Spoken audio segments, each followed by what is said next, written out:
नीट paper फुटी प्रकरणी अटकेत असणारा RCC क्लासचा प्रमुख शिवराज मोठेगावकर याचा मंतरलेले पाणी शिंपडण्याचा व्हिडिओ चांगलाच चर्चेत आला आहे।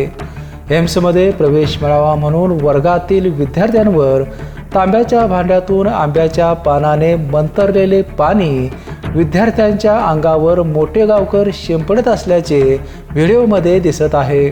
त्यामुळे शिवराज मोठेगावकर मंत्रतंत्र देखील करत होता का किंवा तो अंधश्रद्धाळू होता का असा सवाल आता निर्माण झाला आहे।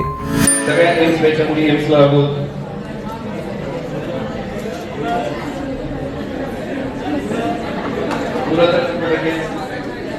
मुली पण चेक करतात।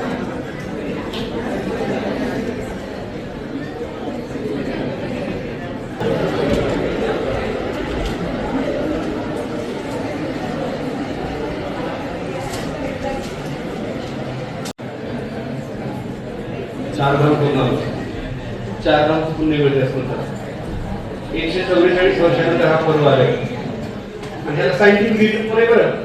सूर्य, पृथ्वी आणि चंद्र एका रेषेमध्ये फक्त 144 वर्षांत आले नाही, काहीतरी ग्रहांनुसार असायचे। बिपिन ब्युरो न्यूजसाठी विजय यशपुत्र।